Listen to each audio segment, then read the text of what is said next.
Digital media platform exchange for media के conclave news next में राज्यसभा सांसद और आईटीवी नेटवर्क के फाउंडर कार्तिक शर्मा ने कीनोट एड्रेस दिया।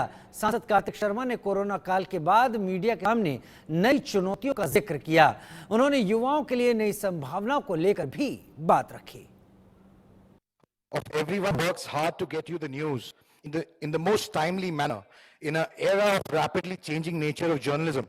Let's continue to champion accuracy, objectivity, and commitment to stories that need to be told. The media landscape is changing, and I have seen it evolve in the last 17 years. There have been several challenges, but certain core points remain. Immediacy and urgency can never be replaced, and I strongly believe in that. Many speakers before me were talking about it, that the immediacy and urgency of news, that is the nature of the product. While entertainment, music, people can watch at leisure, when they want, how they want, where they want. But when it comes to news and sports, the main nature of the product is not replaceable. Because when the news happens, you want to watch it there and then. I think, I'm very often asked this question: what will be the media landscape in the next 5 to 10 years? It is anybody's guess. There are some patterns which we can see. The consumption of news and content, the availability of data has changed remarkably. I think everyone present here will agree. Today, content creators sitting in their offices or even from their homes are making rapid strides in media and are the biggest challengers to mainstream media today. It is important to get one thing right, that is what our consumers want. We need to understand the changing consumers of news and also whether he or she wants variety of content. They want authentic content and content which is reliable. In the era of social media, broadcast, print and digital media retain far more significance since the viewers still want authentic news, which is based on facts, and we need to present them with their facts as our viewers are evolved enough and can make their judgments on their own. We also need to understand that today is the era of highly localized news, the hyper-local news as we like to call it. People want to know what is happening in their city, in their immediate neighborhood, in and around them. That explains the mushrooming of independent media entities in different cities across India, and they also want to take control of their own narrative. It is the narrative that has always been led by traditional media entities. And now, the independent content creators and independent media entities, digital media entities, want to set the narrative of news. The biggest threat of traditional media faces is from the independent content creators, but it is their ability to fill the gap, which is something that we must look at. The ability to understand the evolution and change in viewership patterns is something which will also allow us to expand and excel and look at what are we doing incorrectly. With coming of AI, there's no denying the fact that it has been an enabler and will completely transform the media industry in many ways. We don't understand right now, but it is a significant development, something we must watch out for. AI-powered tools can create articles, videos, graphics, voice assistants, enable hands-free consumption of media. So in more ways than one, it will be an assistive tool if it is used in a positive manner. The evolution of media from newspapers to our AI-driven platform showcases the transformative power of technology. Each phase has brought a unique ways of connecting people, shaping opinions, and delivering content. As content creators and producers, we must realize we are at the cusp of an evolution and must understand that people will only pay for content when they get gratification. Let's take the example of New York Times or The Economist or any other international entity which has tried to go behind a paywall and has tried to take the subscription route.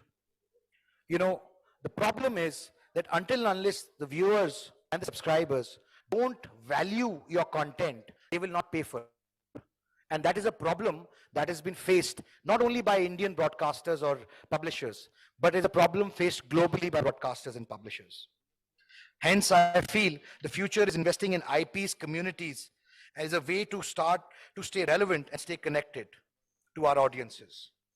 I'd like to share a small instance with you.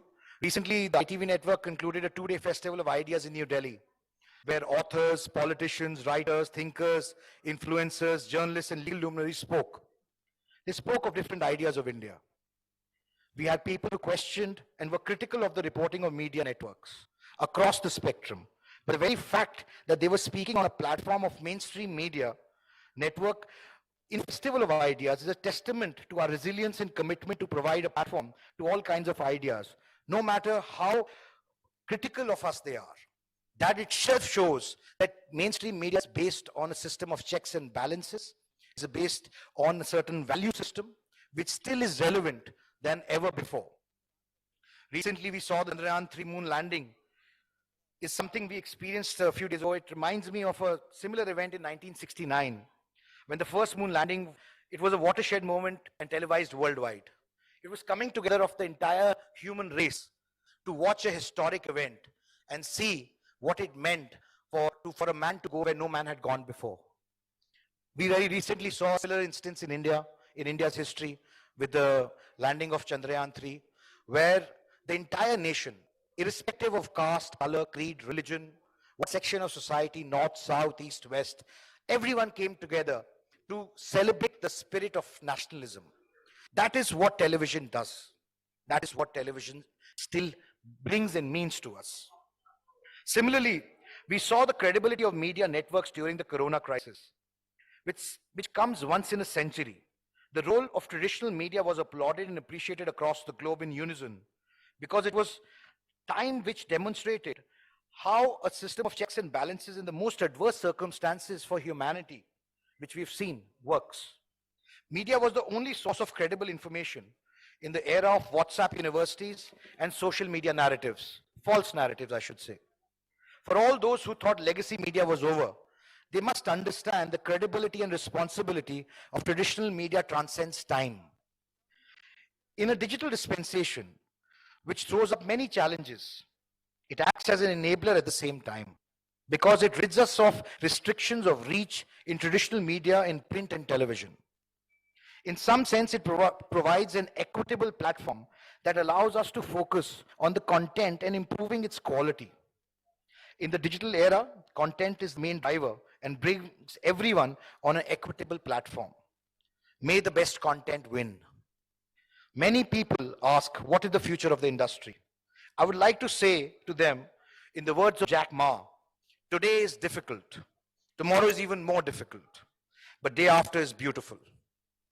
The problem is, most people die tomorrow evening. What I mean to say, the future of media is and will always remain bright, despite of technology, despite of adversity, despite of criticisms, disruptions, and negativity. I think I'm an optimist, and I've seen this industry grow and evolve over the last 17 years, being a part of it. My takeaway is that news is here to stay. It is not going to go away. Unlike the naysayers or people who are pessimistic about it, I think the fact that news allows you to express your opinions the way you can and the way you do is what distinguishes us from the other mediums. So I have, with not taking a lot of time, we are at ITV Network with a very young and a vibrant team, striving to achieve that always. That's a quality which our entire team of editors imbibe in them. I would like to thank once again, I would like to congratulate all the winners and also those who didn't make it. These wins are very important for us in the industry.